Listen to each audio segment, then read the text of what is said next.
Hey friends, Happy New Year and welcome to our first video of the year. Today I wanted to talk about a very important topic that I've been meaning to discuss for a while, and that topic is practicing. What is the best strategy for practicing? What are some tips at making your practice sessions as productive as they possibly can be? So I have thought about this topic for a couple of days and wrote down a lot of notes and sort of distilled all of that, those thoughts and tips that I came up with into six large points.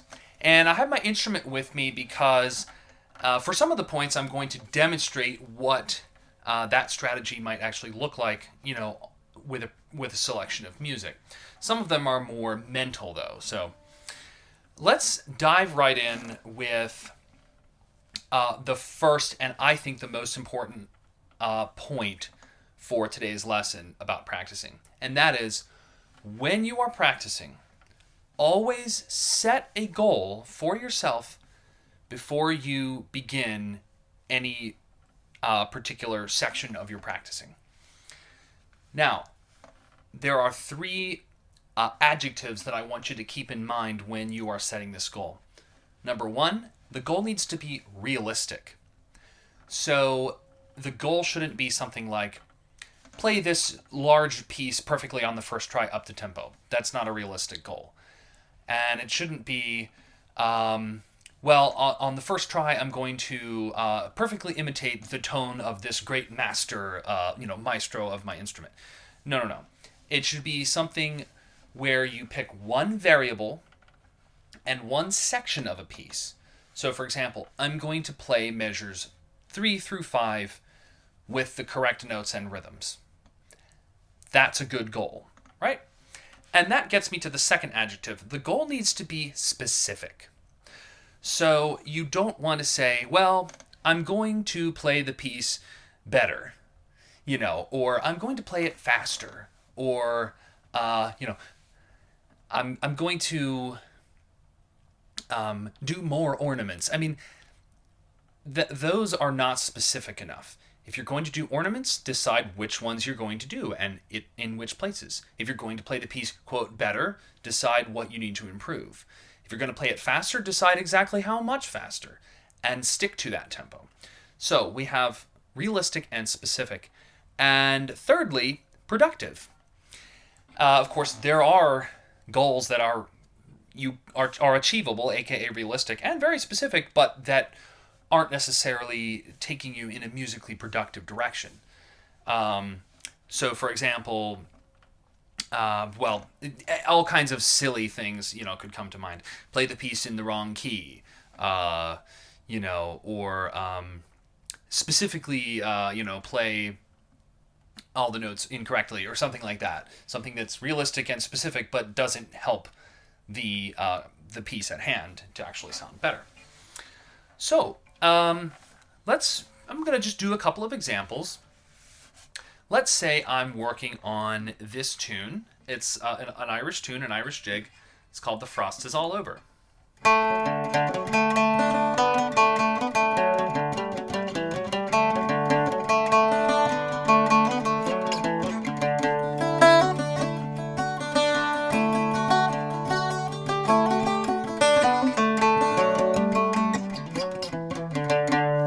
Etc. I only played the parts once just for time's sake.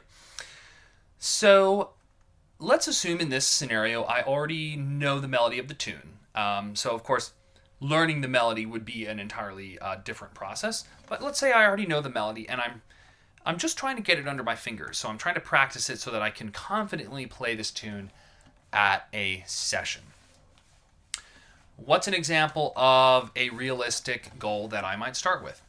Well, maybe I'll say to myself, I will play the first 8 measures perfectly in time with the right notes. I'm not going to do any ornaments. I'm not going to worry about tone or slides or rolls or anything like that. I'm just going to, kind of like in a machine-like fashion, I'm just going to execute the first 8 bars. So that'll be 1 and a 2 and a 1 and a 2, a 1 and a 2, a 1 and a 2, a 1 and a 2, 6 and a 7 and a 8. So it's effectively one A section. So we pick a tempo because we want to be specific. So how about 1, 2, 3, 4.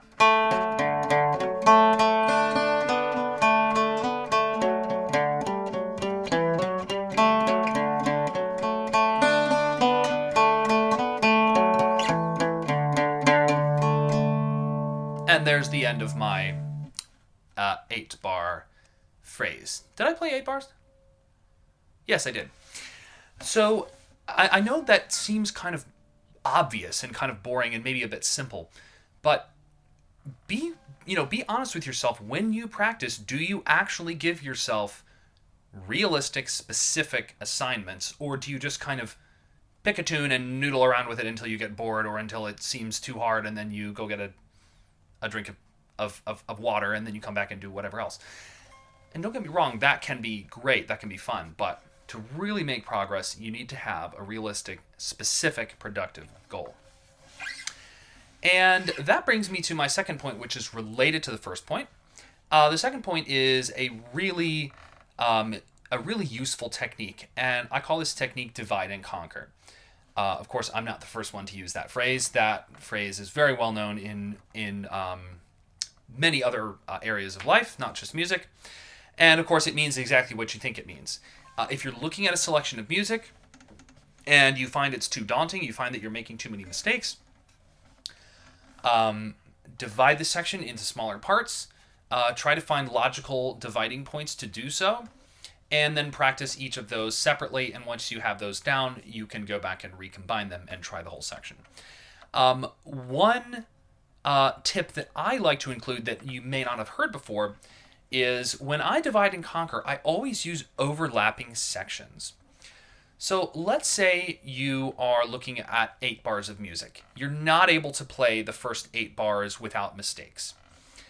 What you want to do is practice bars, for example, 1 all the way to the downbeat of bar 5. So don't stop at the end of bar 4. Go through to the downbeat of bar 5. And then practice from the downbeat of bar 5 all the way to the downbeat of bar 9. So through the end of 8, overlapping into the next section. So the idea is that you have one section and you have the other section, and they link at a certain point so that you have practiced the transition from one segment to the next. If you only go 1 through 4 and then have a dividing line and then do 5 through 8, then your brain will have a stopping point at the line between 4 and 5. So, for example, in our piece, measures 1 through 4,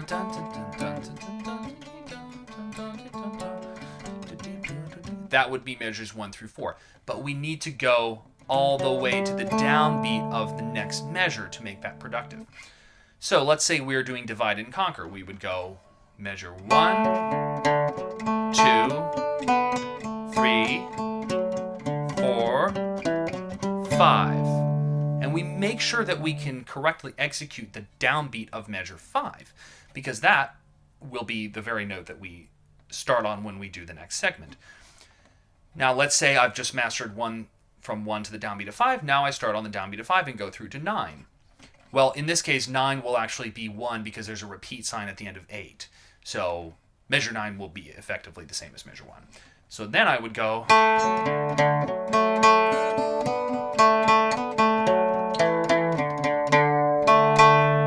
And I make sure to add that tag of the beginning of the next phrase. Just one more time to reiterate, if you only practice each section individually without overlapping, your brain will have little stopping points, little hesitations that you don't want, right? Because all of this music is inherently rhythmic. Rhythm is just as much a part of it as the notes. And then, of course, there are different ways to divide and conquer. It doesn't have to be taking different temporal sections of the piece of music. well, if you're playing the piano, which I guess in this case I'm not, but if you're playing the piano, it might constitute, or this might comprise you doing the left hand or the right hand separately, so you can divide the piece of music with a horizontal line instead of chopping it up with vertical lines. And then another kind of neat way to divide and conquer is kind of an unconventional method. It's called pillar points. Well, I say it's called, really, I call it that.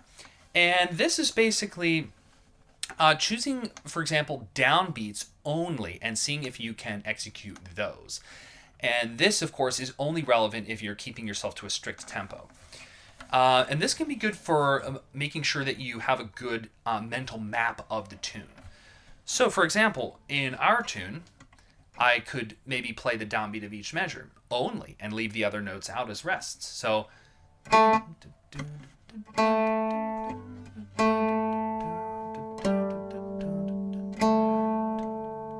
it's pretty weird, isn't it? Now and maybe the next step you would add the half measures in. So this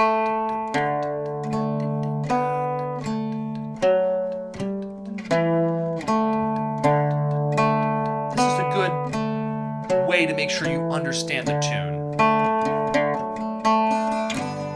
Right?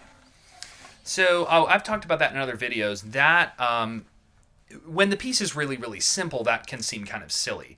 But especially if you're practicing chords, that can be very effective. Just strumming one chord on each downbeat and leaving out the intermediate strums.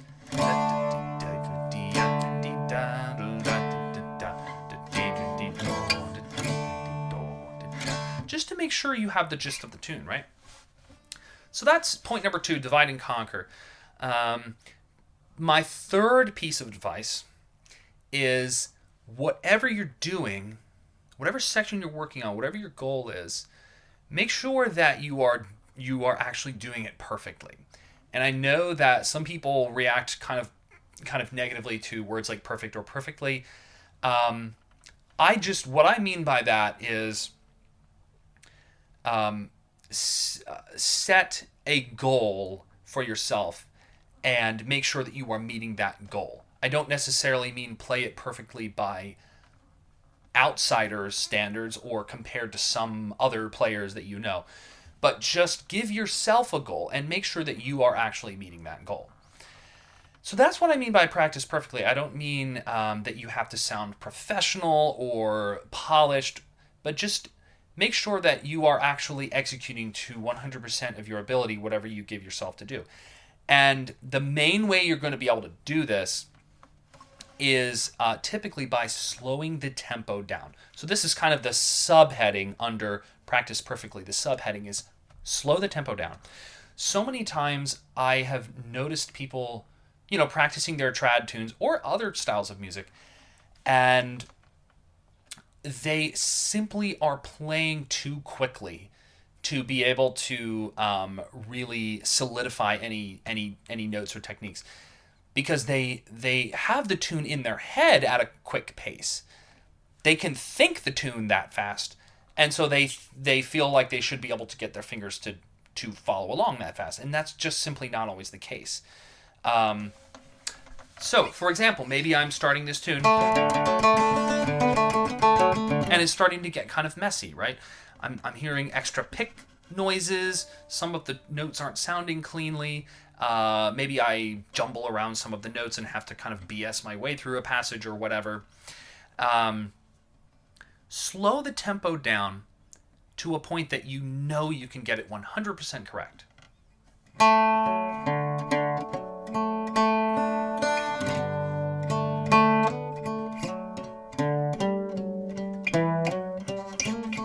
See, even I messed up at that tempo.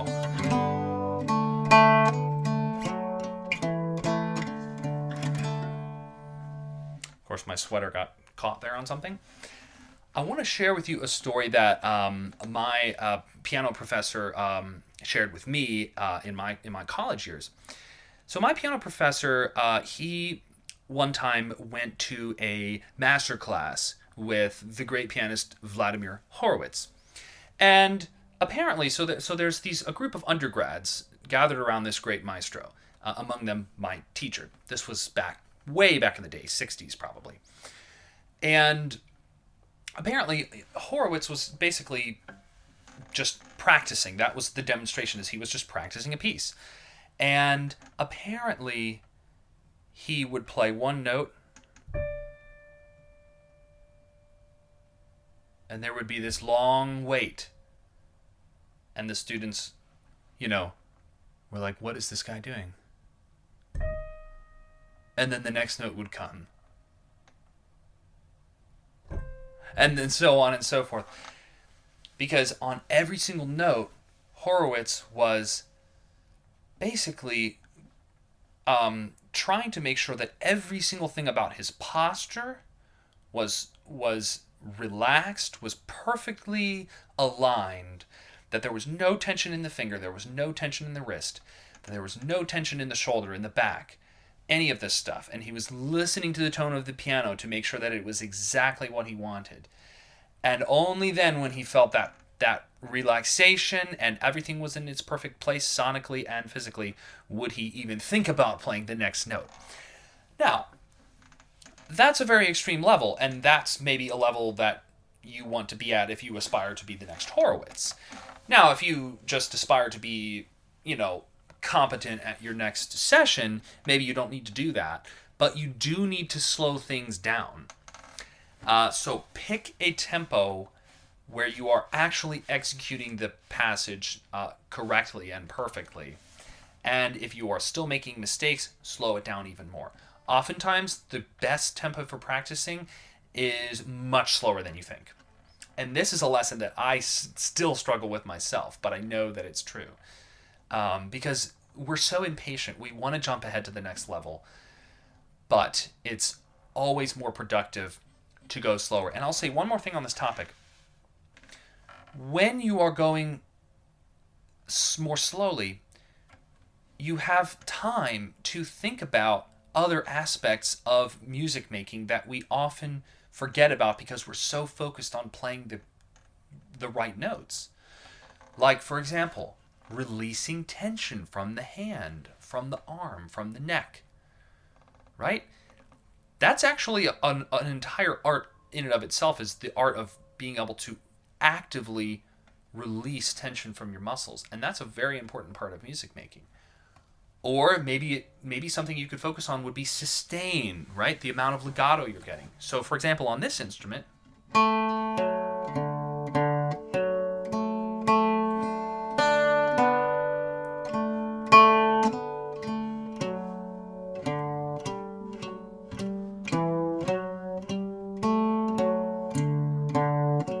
I'm trying to make sure that each note is not cut short prematurely, but it has its full sustain, right? That's something that you can't focus on when you're playing the tune faster. Unless you're some sort of savant or genius. I certainly can't. So slow the tempo down, practice perfectly, and be critical but forgiving. And what I mean by that is listen to your own playing, and if there is something that sounds less than ideal, take note of it, right? Don't brush it under the rug. Don't say to yourself, oh, well, I only did that one time, so that's not a big deal.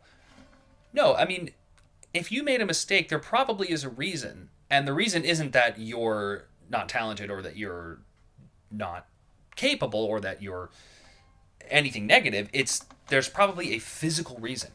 There's probably your hand wasn't in the right position, or you didn't move your hand early enough to reach a certain note, or you just simply haven't practiced a section enough.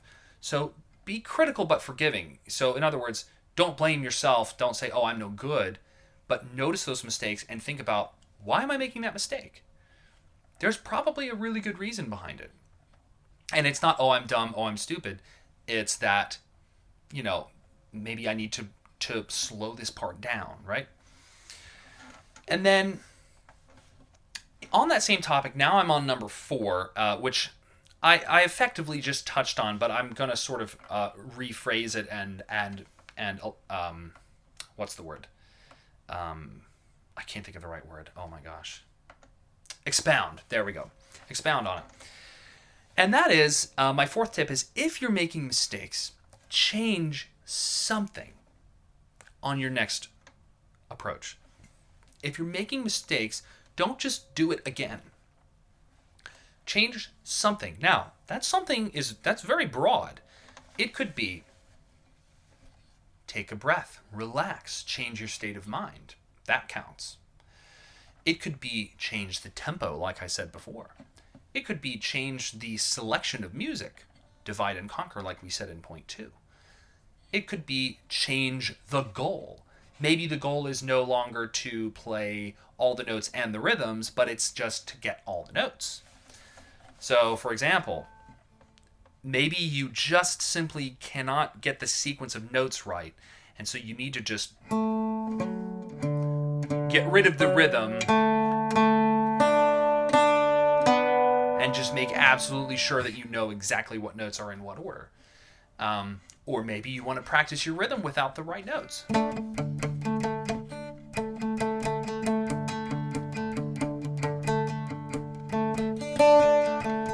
Something like that.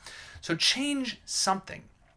Either your body, your posture, your relaxation, your state of mind, your tempo, the selection of music, the variable that you're attacking with that music. Or one of my favorite ones is a trick that I learned in music school, which is you can actually change the music itself in certain ways that can make it more productive to practice. What I mean by that is you might change the articulation slightly. So maybe instead of an open legato, you could try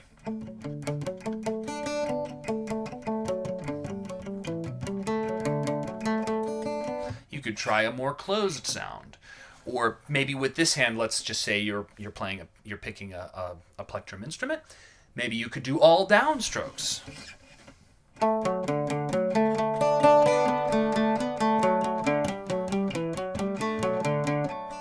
Like things like that, it can remove a variable that allows you to focus on something that you might be messing up. So for example, maybe your down, up, down, down, up, down isn't very good, your alternate, stroke.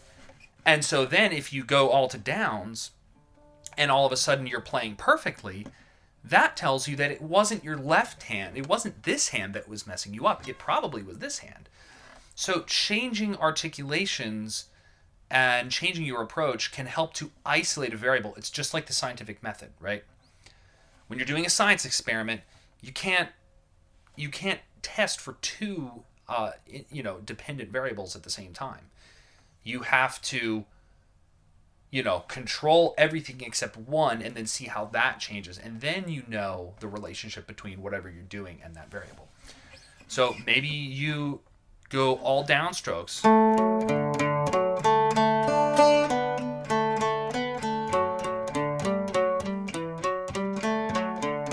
and suddenly your left hand sounds perfect.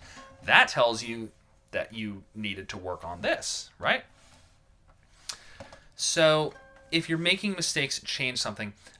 In that same category of changing something, you can alter the rhythm as well. And an example of that is, let's say you have a tune that's all straight eighth notes. You can turn it into a little dotted plus 16th pattern, something like this. Instead of da da da da da da, you can do da da da da da da da. So that's a dotted eighth, 16th, eighth instead of eighth, eighth, eighth. So.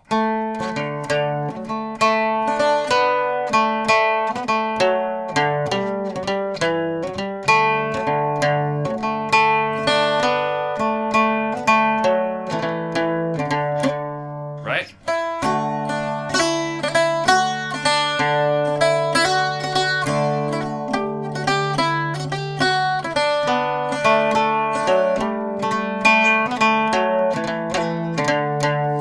That's a good way to increase your precision, right? If you can play those quicker rhythms that are closer together, and if you can if your brain can process the melody with those quicker rhythms, and it's kind of like running with weights. It's like if you can do that, well, then when you take the weights off, you're going to be even better, right? Ironically, there when I was playing, I had my pinky wasn't quite getting the right tone out of the string. I think you all might have noticed that. So that would be something that if I were really practicing right now, I would go back and try to fix that. I have 2 more points. Number 5 is maybe a no-brainer, but I just wanted to say it. If you're getting frustrated, take a break and come back to it later. I have spent many, many, many years and many, many hours practicing many different genres on many different instruments. Guitar, bouzouki, mandolin, banjo, piano, vocals, whistles, flutes. And there's never been one situation ever where, you get to the point where you're like, F this, or like, oh man, I'm such an idiot, or I'm so stupid. There's never been a point where that is the right mindset to continue practicing in. That's never been productive for me in any of those situations. Sometimes you think it is. You think, if I just push through, I'll get it. Just take a break. And it can be literally a 1-minute break. Just walk around the room. Just take a drink, or just look at your phone for 1 minute. Of course, you don't want too many distractions, right? So don't keep your phone right next to you while you're practicing. Maybe put it across the room to be looked at when necessary. So that's just something that I think might be a no-brainer for most of you. But if you're getting frustrated, take a break. There's enough hours in the day. 1 minute is not going to destroy your momentum. Now, I would say if you're on a roll and you're getting a lot of good repetitions in, don't take a break then. So if you're on a roll, you're feeling good, you're getting nice repetitions, then yeah, keep going, right? If you're in the zone, just ride that and keep going. And then the last thing I was going to say is number 6. And this is something that it's a little different than the other things on the list. It's give yourself some goofing around time. And so that's a very different spirit than everything else. Everything else on the list was very, about discipline and trying to be perfect and, focus and intention and all that stuff. But do give yourself some time to just goof around and play the tune, because that is where you're going to learn some of the more intangible things, and you're going to enjoy the music a lot more, right? So the other kind of practicing is not really meant to be enjoyable, but we do need time to enjoy the music and to be creative, for example. So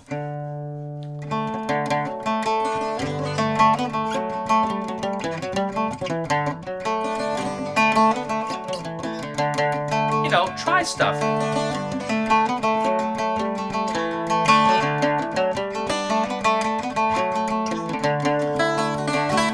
Maybe it doesn't work, but maybe it will.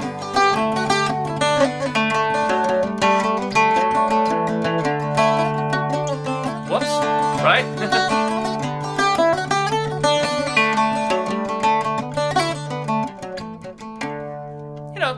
So I was just goofing around. I tried a little variation there at the end, and it didn't quite land the way I wanted to. Whatever, I don't know what I was trying to do. But do stuff like that, right? Just pick up your instrument and just start playing something. Just start playing a tune.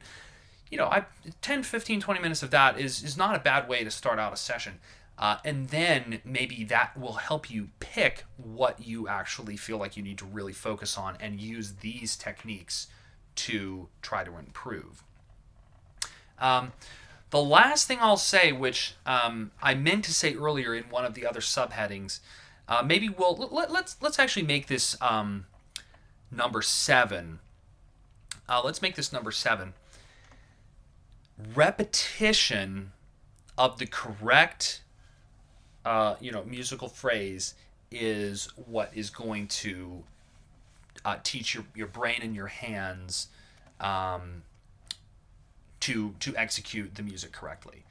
And that may go without saying. That might be a no-brainer, but with my students, I always compare it to basketball.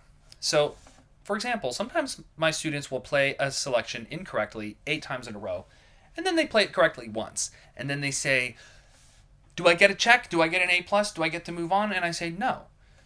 Because you've only really proven that you have a 10% chance of playing this selection correctly. Same thing with basketball. If you go to practice your free throw and you miss 8 in a row and then you make 1, you're not done. You're just getting started. That's the tip of the iceberg. You have to practice until you make 10 in a row. So, and of course, for different levels of music making, you might hold yourself to higher or lower standards in terms of the numbers of repetition that you would expect yourself to be able to get perfectly in a row. And it's important that it's in a row, right? Because if you get 10 perfect tries out of 100, you still only have a 10% chance of performing the piece correctly. So, but if you can perform a selection 10 times in a row correctly, then you've proven to yourself that you have a very high chance of executing that. And I don't mean to get super duper technical and statistical about it, but it is useful to think about those kinds of things. Because I know in my career as a musician, I sometimes fall prey to that basketball fallacy where I'm working on a piece, it's not really going that well, and then I get it right once. And then I'm like, heck yeah! Give myself a pat on the back and then go relax. And then I come to the performance, and more likely than not, the performance that is going to statistically be likely to happen is one of the incorrect ones, not the one that went well. And I'm not saying that it'll never go well. Sometimes that last time that you ran through something sticks in your brain more than the other times. So it's possible, but you don't want to bet on it, right? So what I'm advising is using all the techniques from this lecture to get to a point where you're actually executing something correctly multiple times in a row. That's all I have for you today about practicing. Please drop some comments under this video because I feel like this can be a kind of a communal discussion. I know everybody has maybe tips that they have gathered over the years, or maybe struggles that you have with practicing, or just thoughts about this video. So I'd like to have a little discussion if possible. And so yeah, thanks for hanging out with me and checking this video out, and stay tuned for a couple more videos this month. Bye-bye.